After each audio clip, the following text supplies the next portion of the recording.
Maybe you're asking yourself, why are we talking about this? Does God really care what we do for birth control?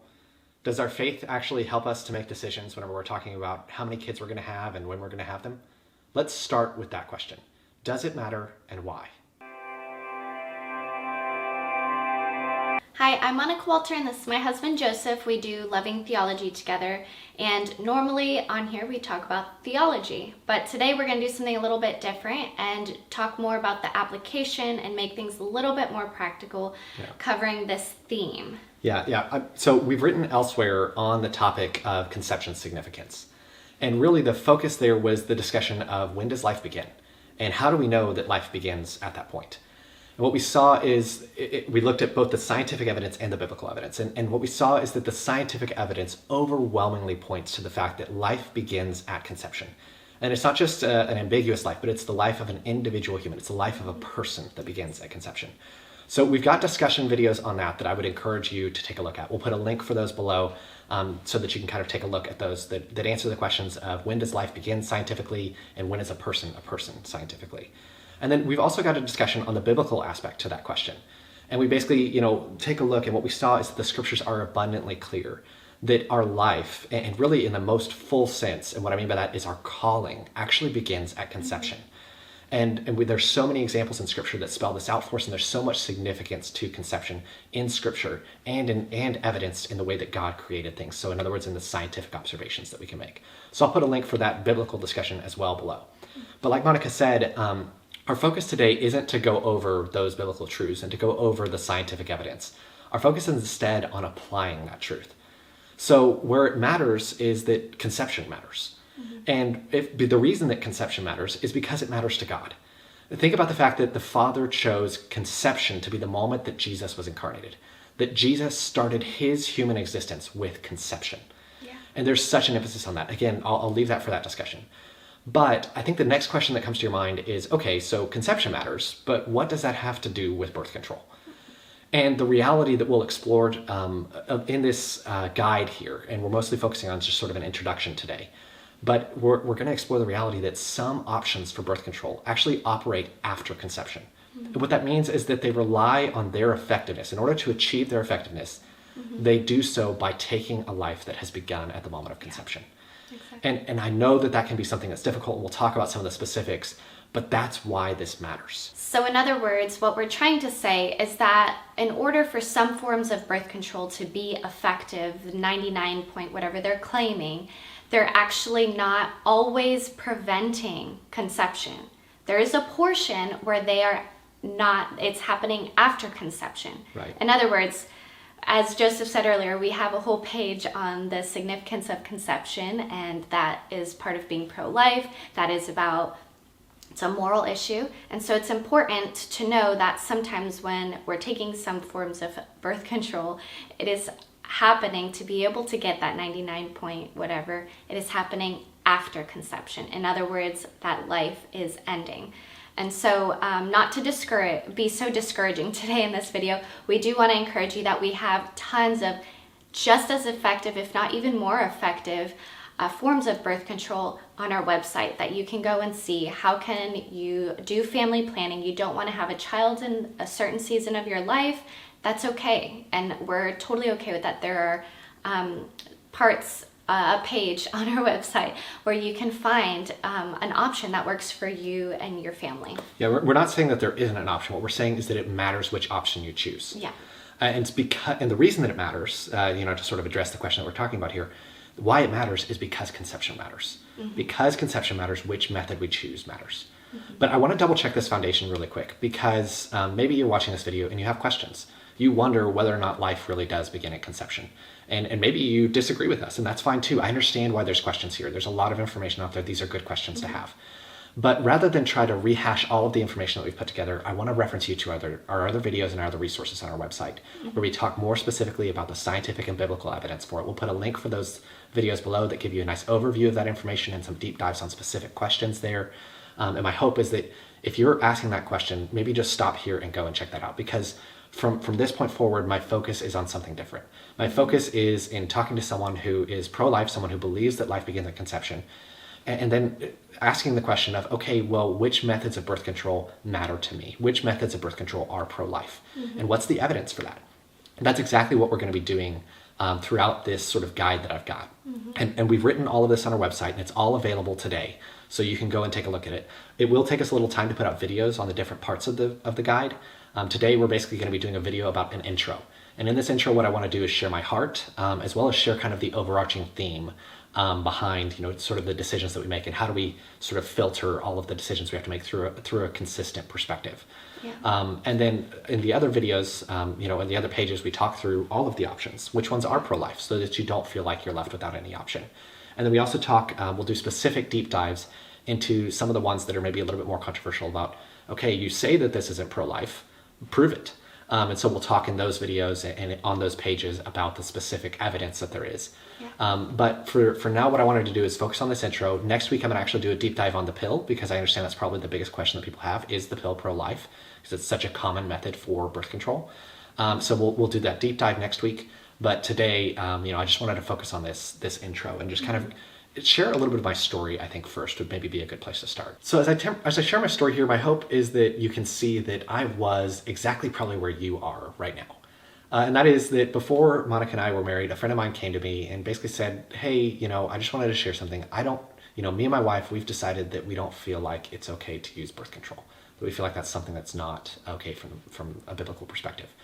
And I immediately was like, whoa, you are in my space. Can you please step back?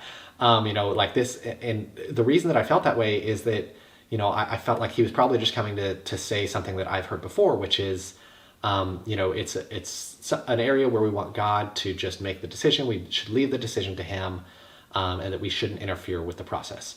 And I totally respect that position. I totally respect that perspective, but I don't personally share it.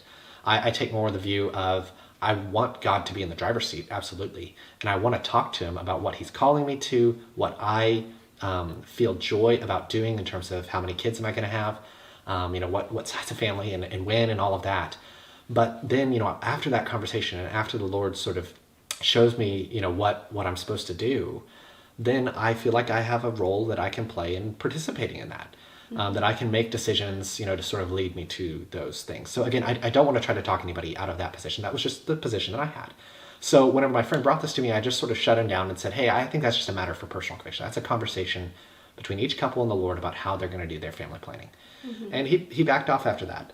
But then, you fast forward, and once Monica and I were married, we had the conversation around birth control. What were we going to do and how are we going to do family planning?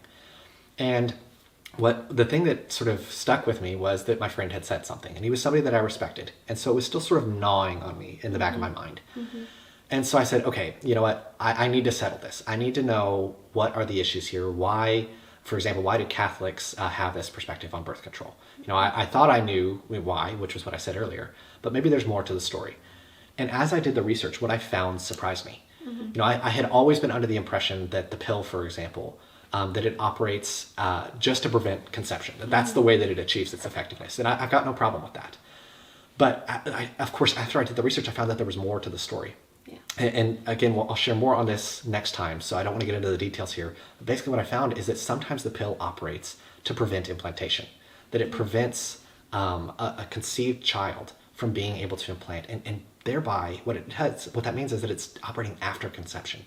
So yes, it achieves some of its effectiveness by preventing conception, and that part I have no problem with. But then it achieves the rest of its effectiveness by preventing implantation and operating after conception to prevent a life from continuing. And that was a problem for me. That was a problem because I knew that life began at conception. I had settled that issue already. So I can't tell you, after I went through all of this, I can't tell you how grateful I was that my friend had said something. But to be completely honest, I wish that he had gone a little bit further. I wish that he had pushed past the awkwardness of the situation, pushed past my initial reluctance to hear anymore, and gone ahead and told me, said, hey, no, I know this is awkward, but you really need to hear me out. I wish that he had done that. Because of course, he knew me. Of course I wanted to protect my kids. Of course I was pro-life. Of course I cared about the lives that were conceived. And any father, that's sort of our innate, sort of most foundational, fundamental desire is to protect our kids, to protect our family. That's kind of a thing that we can all rally around. So of course I wanted that. And I like I said, I just wish that somebody had told me. I wish that the church talked about this more. I know that the Catholic Church does, but really outside of that, us evangelicals, we don't really talk about these things. Mm-hmm.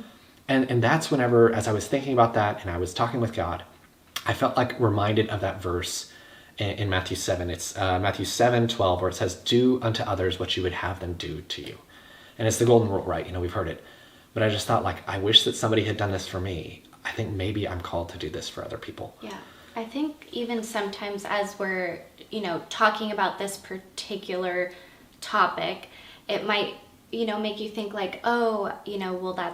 this is our conviction. Mm-hmm. But what we're trying to point, there's a difference between this being a conviction and something that is morally true, that as a Christ follower, that we should be following this example of protecting life beginning at conception, and what that looks like in all the applications that we have today, that we are seeing now new forms of birth control and new medicine coming out and all of these things. Right. We need to make sure it all lines back up to what the Bible and Scripture says, because there are things that are a form of conviction of what you would like to do with your family.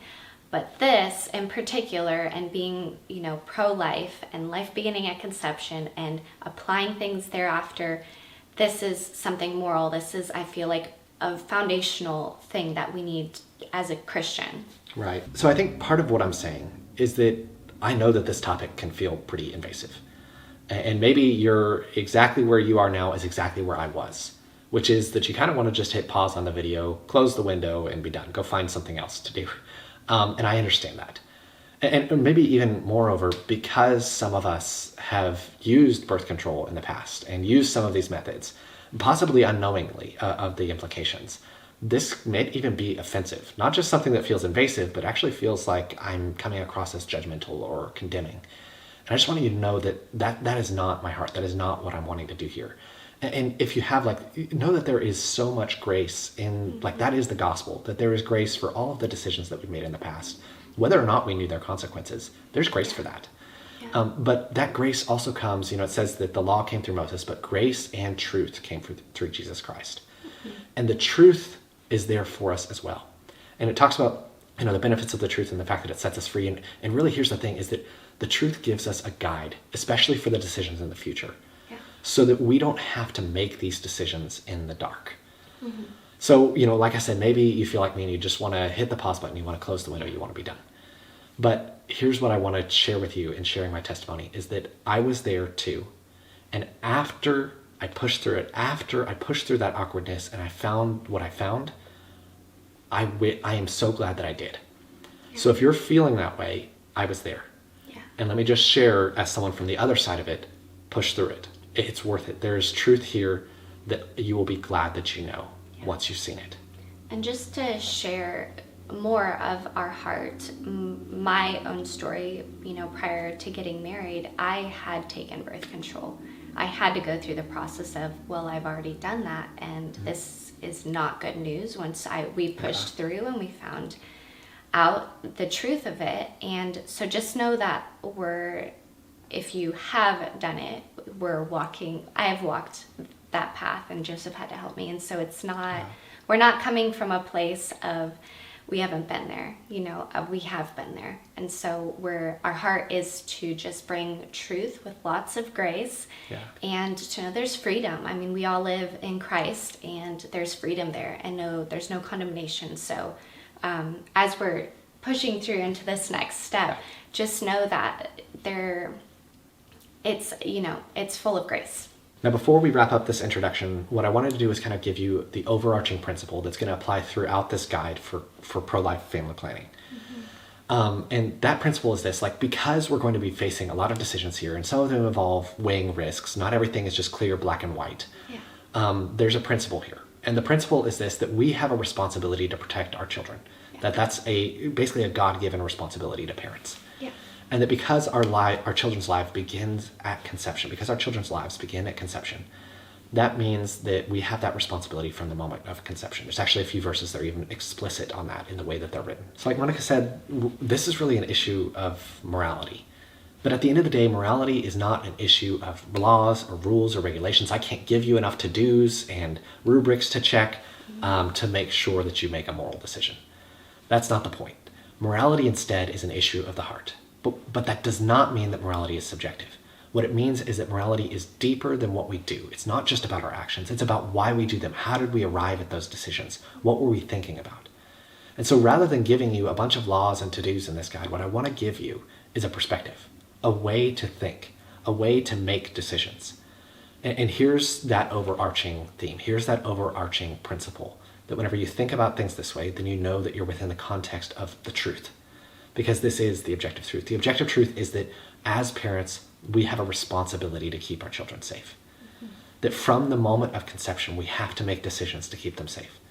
And so as we think about these decisions, we can think about it from the perspective of making the same decision that we would for this child who's conceived as we would for whenever they're older. For any of our other children, whether they're a toddler or a teenager, we would make these decisions and evaluate the risks the same way as we would whenever they're conceived and just a little embryo.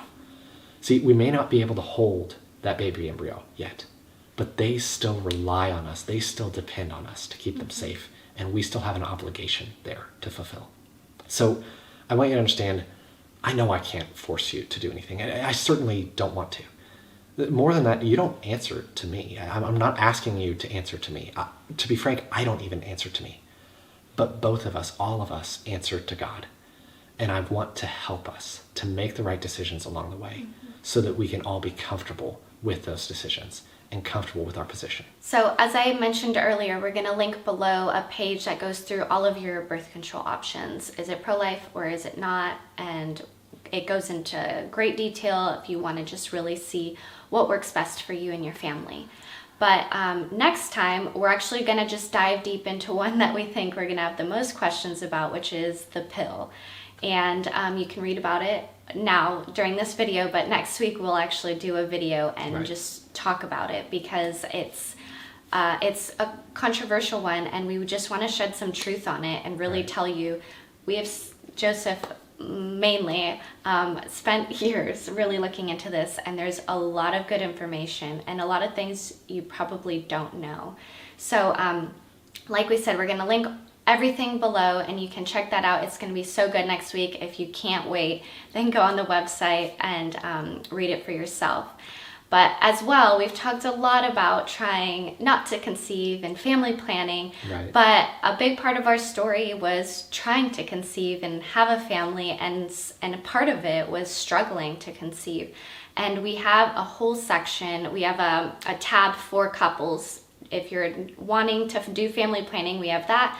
But if you're wanting to try and conceive, or you're finding yourself you're struggling to conceive, we have lots of help with what you can do to support trying to conceive and throughout the pregnancy, as well as we have a lot of resources for going through the IVF process and all of your options that you have if you are finding yourself that it's taking a long time, or we have support for you. And you can even just go and watch our story and see that we've been there, and we have more resources for you if you are just finding yourself a little bit alone. So and I mean, if you're hearing this and you're wondering, why is a theology blog talking about this? Understand that even both in this guide, obviously you've seen that the discussion is really centered around our faith. That's the same for the Trying to Conceive guide, that we talk about the struggles from our faith in terms of those questions of, God, why is this happening to me?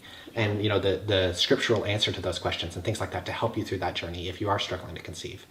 But we also talk about, in applying the truth that life begins at conception, that actually matters for some of the decisions that you make along the way of trying to conceive.